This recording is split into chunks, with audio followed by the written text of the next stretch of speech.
QBTS stock analysis. This is for Thursday. Is it a buy? Is it not? Watch this very short 1-minute video till the end to find out. So I'll be looking at D-Wave Quantum.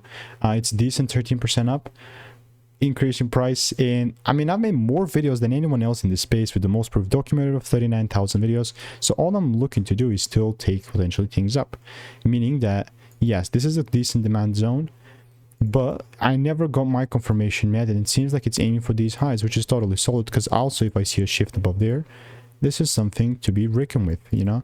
And there you go. That's exactly how this is gonna look like.